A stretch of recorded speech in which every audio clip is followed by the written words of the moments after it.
Welcome to another edition of the Postgame Wrap. I'm Jarret Johnson, and boy, man, the Red Raiders suffered a really tough loss to West Virginia in Morgantown Monday night. Looks like Texas Tech got out to another slow start, but then tied it up by the half, and then took a commanding, I think, 12 or 14 point lead at one point, but couldn't hold on as West Virginia.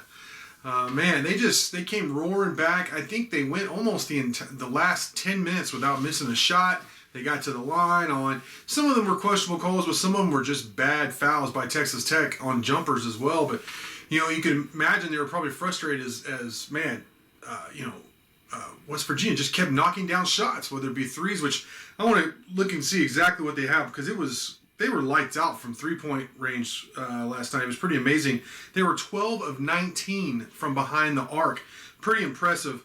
And the guy that I've been most impressed with, everybody talks about Derek Culver, but I even said this going into the game. Man, Miles McBride is impressive, and he made, I think, the last 5 or 7 points for West Virginia, including the game winner there in the waning seconds. Again, over two Red Raider defenders. He's a good player. He really makes that team go. He's only a sophomore. I didn't know the whole bit about him being a very good football player and being a prize football recruit coming out of Ohio back in the day. So that was interesting, and it started to make a little more sense why this guy's such a stud. So, it's the Big 12. Seems like, it's true. All the good teams, even the bad teams in the Big 12, have some stud who's just almost an impossible cover. And speaking of impossible covers, Texas Tech stud Mac McClung had himself a game. 30 points. It was a season high for him with the Red Raiders. And at times he was dominant. He really was, making threes, creating shots for himself. He had a shot in the as the horn expired or sounded, that rimmed out. So, he was this close to being, one of the highlights for Mac McClung in his career.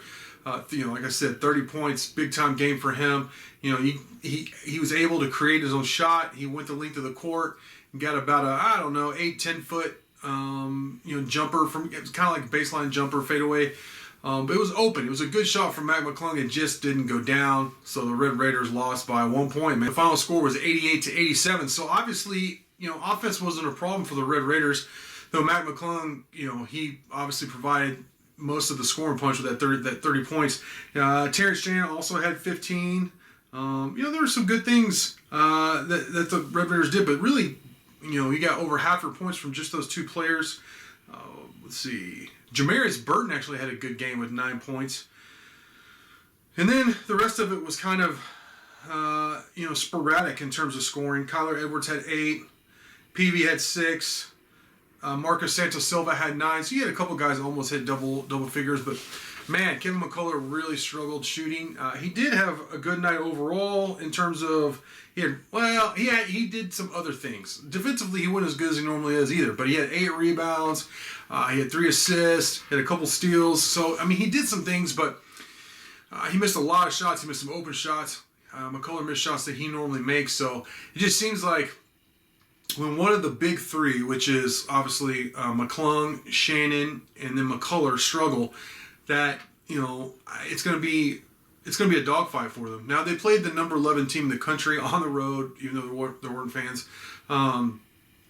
So this is the way it is. To give you an idea of the way the Big 12 is. All right, so Texas beats West Virginia a couple weeks ago in a buzzer beater. Then Tech beats Texas with the last second shot.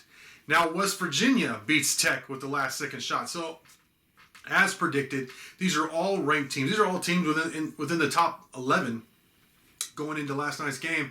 And they're all beating the you-know-what out of each other. And that's life in the Big 12. Other than Baylor, it really seems like it's just a dogfight out there. And even Baylor's had to scrap. Tech gave them a scare. Oklahoma State had a big lead on before Baylor came back. So, though Baylor keeps winning, and for the most part it has won handily, it's been, it's been a dogfight for teams in the Big 12, and it's going to continue to be so.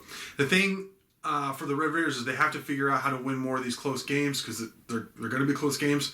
I like that Mac McClung's the closer. He's going to make some. He's going to miss some. No fault with him missing the one against West Virginia. One thing I think that's interesting that we saw in Morgantown from Texas Tech from kind of a wide perspective, a step back perspective, is that Beard played his bench more. And that's something that we've been talking about, Joe Yeager and I here on the site, that he had really tightened his rotation. But you saw Clarence Nadolny play more. You saw Agbo play some, Chibuzo Agbo, the freshman. You saw some other guys replay maybe a little bit more. You saw the bench play more minutes. So I don't know if that's just a short-term thing. I still suspect that once we get into the tournament that rotation is going to be 7 or 8 guys. But at least for Monday night against West Virginia, Beard opened up the bench a little bit, played some other guys, and I think it was good. I think it helped. Some of those guys, like I think Nadolny played well. I think Agbo made a 3 and was scrappy. So he's got some fouls from them. So and it helps development, right? All that helps development. Gives those guys confidence, a little shot in the arm of a little experience. So I think those are all good things. My biggest concerns right now is offensively. I mean, Tech only had 2 turnovers, 14 assists, 2 turnovers, scored 87 points. On the road in Morgantown, that'll get it done. But the defense, man, the Tech's perimeter defense, and this is once again something that we talk about on our podcast on Inside the Red Raiders. Tech is struggling guarding the 3, just point blank. Teams are shooting the 3 better against Tech than they are other teams. Now, is that because teams get up to play Tech more? Is that because Tech is struggling to guard the 3? I think it's a little bit of both. But at this point, they have to do a better job of running guys off 3s, and they have to do a better job of not giving open looks to these teams, because it's the difference between Tech being 6-2 instead of 4-4 in the Big 12, in my opinion. But overall, look, Tech's got LSU coming up on Saturday. They have the rest of their Big 12 schedule. I think Tech's still in a very good place. They're going to get a high seed in the tournament, more than likely. They definitely have some winnable games. They play TCU twice, Iowa State, Kansas State later on. And then, of course, they'll give their best shots to some of the better teams like Oklahoma State, Kansas, Baylor, Texas, West Virginia. They'll play all those guys again. So that'll be fun. I can't wait. I don't think the Tech has even come close to its ceiling. I think there's a lot of room for improvement. And I think they are getting better overall as a team. So I look forward to watching it all play out with y'all. So with that, thank you for watching, and until next time.